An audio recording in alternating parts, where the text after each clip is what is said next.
You know that saying about a fart in church? What about a fart rock crawling? Whoa. Oh.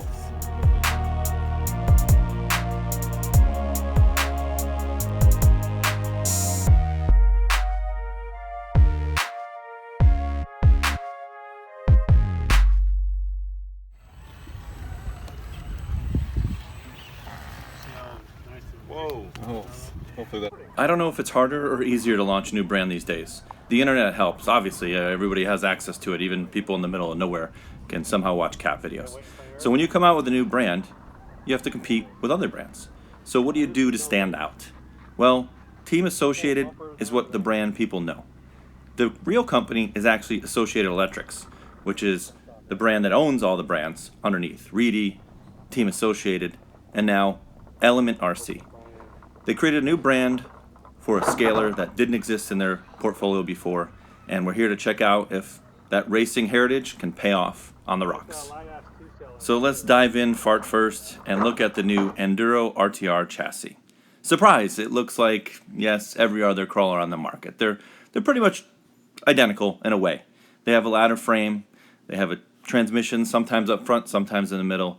The Enduro sits the transmission in the middle, and really what sets this chassis apart from pretty much every car on the market is that they thought about the drive ratios, and you can actually adjust the front drive ratio to overdrive the front. What that means is instead of a 1-to-1 ratio, front wheel spinning at the same speed as the back, you can now overdrive 6 to 12% on the front. It's not a switch or a fly. You have to take the transmission apart. I initially thought it was just a switch, but you re-gear the transmission and you can overdrive the front. We'll get into what that does on the trail when we look at some of the video footage. But for now, let's look at the features of this chassis. You got giant-ass big bumpers that don't even fit in the screen. A little too big in my opinion. But you do have a chassis-mounted servo with a space for an extra servo in case you want to get crazy up front. You get a shorty battery box, but it also includes the bigger one, so don't worry, you don't have to get a new battery. I initially thought they were trying to force you to that little battery. You have extruded aluminum center sliders, so you have extra strength in the sliders. 4-link rear adjustable caster in the front. A lot of little race features that may or may not help, but hey, at least you get to try to play with them. The body comes in gray only. It's like Henry Ford's Model A. You get black. As long as you want black, you get any color. You got some nice details in the hood. It's kind of a generic Chevy body. It's called the Enduro, Sendero. A lot of O's, like SpaghettiOs, but the body looks really good, and you know that flat gray color is popular on just about everything. Back on the trail, we had about 4 or 5 kits today to play with. Some slightly modified from stock, and the one I tested would be out of the box. So I got to see with a little bit of mods and wheel weights and some different suspension tuning and what actually the truck is capable of above just throwing it on the track out of the box. Up front, the behind the axle steering is a trend that everybody should have. It puts most of the linkage behind the axle, so you're not ramming that crap into rocks when you go into it. The ascent and descent angles on this truck are really good, except for those giant bumpers. Take them off or put smaller ones on. The shocks almost look like Team Associated shocks. They're obviously got some design from them because that's the house it comes from. But aluminum, threaded body, out of the box, it felt really good. It didn't seem to bounce or torque, steer, lean. So they did their homework and put a little effort into getting this tuned out of the box from their first kit. This isn't their second one. So once we get on the trail, you'll see the officially licensed General Grabber X3 tires. They're a nice soft compound. They had to wear in once they wore in. Some of the trucks that I tested had older tires. Good grip. The licensed Method 701 trail truck tires are 3-piece beadlock, so you don't have to worry about popping glue out and re-gluing anything. You can just screw them back together. One of the things I noticed immediately out of the box, and I thought they cheated, was the electronics. Normally in an RTR, I kind of make fun of it, and I kind of feel like I make fun of them too much. Ready-to-run electronics are not the best. No matter what car you get, they're always something better. That's just the nature of the beast. They're cheaper. But in this kit, I was actually surprised at the electronics package in general, and I actually asked them, hey, did you guys cheat and put some better stuff in here? And they initially laughed at me and then told me they focused on this. So the Ready-to-Run comes with a brush system. The SC400X speed control you see here was actually really smooth, 2 or 3S capable. The 7-cell nickel metal hydride crap that you're not supposed to use anymore can fit in there as well, obviously. It's wired for LED lights that come factory in the front.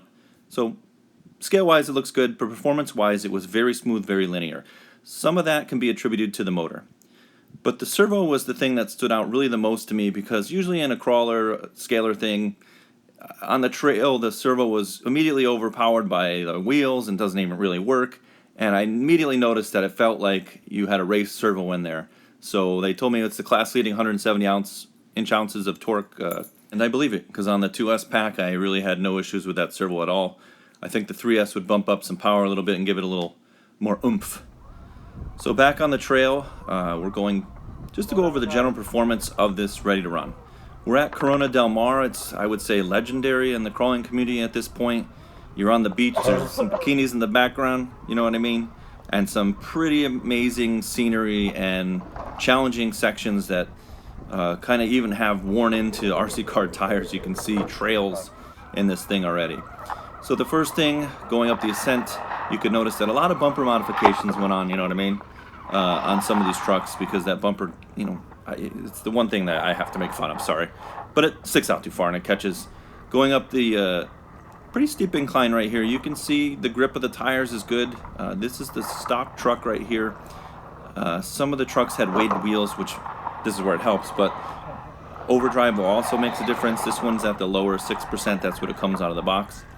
It's actually like 583, but we're rounding up because we don't like decimals apparently. And pretty good out of the box. Like I said, the electronics were super smooth. That motor is a 5-pole motor. What does that mean? Well, normally your motor's 3 poles, and that means it has 3 places of where the contact is. And it's sort of the resolution of the motor. On crawling, you really want fine increments down low so you can get realistic wheel speed. It's not jumpy. It doesn't look like what we normally look like is someone that picked up the controller from a nitro car and blips the throttle to get over things. So that resolution gives a little less torque, but that it's just a much better throttle feel. Brush motors in general have that. So this out of the box is actually a pretty damn good setup, even if you were going to go to higher classes and put more power or bigger batteries in. It's a good starting point. Articulation in the chassis out of the box was great. I didn't notice some trucks seem to lean to one side overly when you're on the throttle, kind of squatting a little bit. So the suspension here seemed pretty tuned pretty well out of the box. Like I said, the ascent was great. The downhill, only if you had the stock bumper would you notice that it starts like buck teething into rocks and chipping your front bumper. But even then, I mean, I'm making fun of it because I have to find something I didn't like about this. There's not much not to like. The class is really full of great competitors. So coming into this field, I would be a little nervous if I was a new company, only because there's such an established hierarchy of who is the leader and who does this. So coming into this, you got to come in with a little punch, you know, that fart in church that I kind of mentioned in the beginning. It makes a difference. So when people look around and say, hey, what truck is that? You know, we have a parade of Schultz Gray, I'll call it, Enduro trucks. Headlights lit up, the scale looks good, the body's good, but a lot of things are going to fit on this truck right out of the box. You got Proline bodies to put on there, plastic bodies on there, accessories so you can win more style points to show up a lot cooler than just your stock out of the box truck.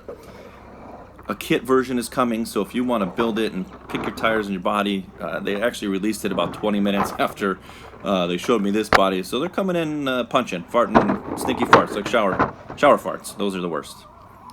But most of the time, I was really having a good time, and that's what this class is really about. Usually I do these videos alone, and to be honest with you, I am a little bored because it's me.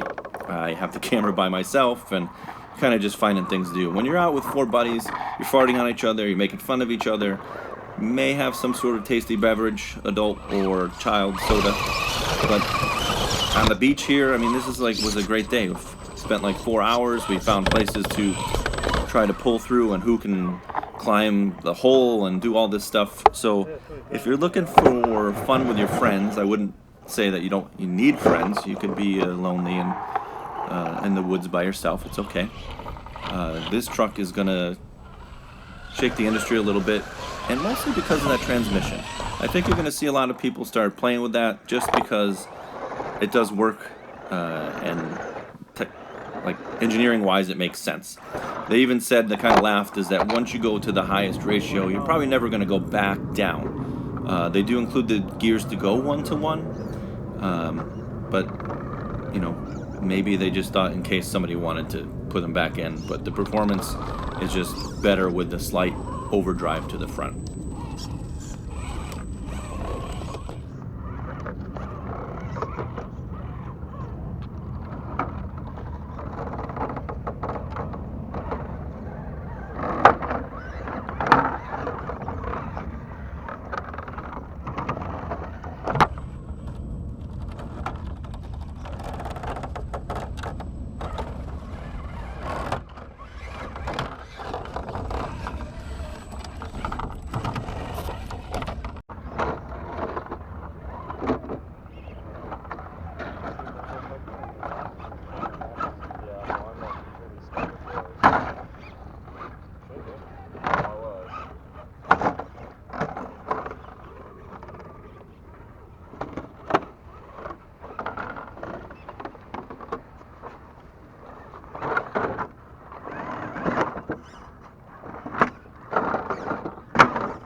Our full review of this truck is going to be in Velocity RC Cars issue 37, which is going to be, if you're watching this video, a little bit of time away because the timing of this release didn't time with that issue. But I can tell you right now, if you can get your hands on one, you're not going to be disappointed. $350 out of the box. You got to buy a battery and a charger. So I mean, you can get away with $100 there and tack it on there. You're going to have an awesome out-of-the-box kit. I'm not going to lie. It's one of the better ones I've tested. It's, you know, if we put it against in our crawler adventure truck shootout, it would have been fighting for the top, and maybe we will do a head-to-head with our winner. But you can see that we put this series of trucks through some pretty hardcore trails here. There's some easy parts and some difficult parts, and you can see how that bumper, everybody took one off back at the bumper, but just an easy modification to get 30% more performance so you're not hung up on stuff. You can push it in or out, cut it in half, do a lot of stuff. Aftermarket, it's all there. So, should you buy one? I think so. Because if you haven't played with this type of car yet, you won't understand it. But I'm telling you, even watching these things just go slow over rocks, it's interesting. Buy one, enjoy it, smell a fart. Whoa. Oh.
Well, it slipped down. Sorry. What about the unicycle? Follow, right? Shorter strokes.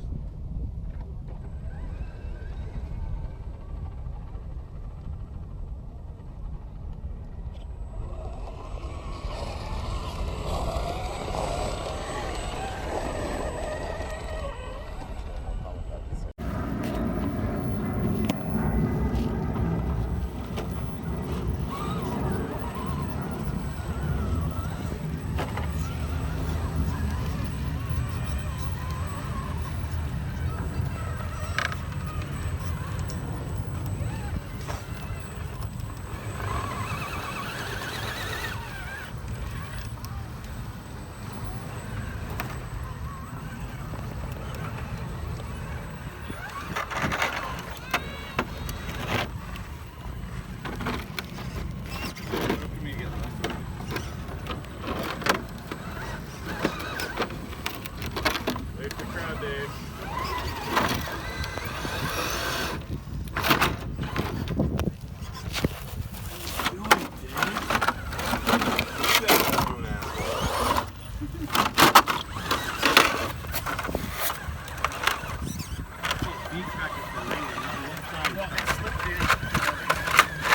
What about the unicycle to Tour de France?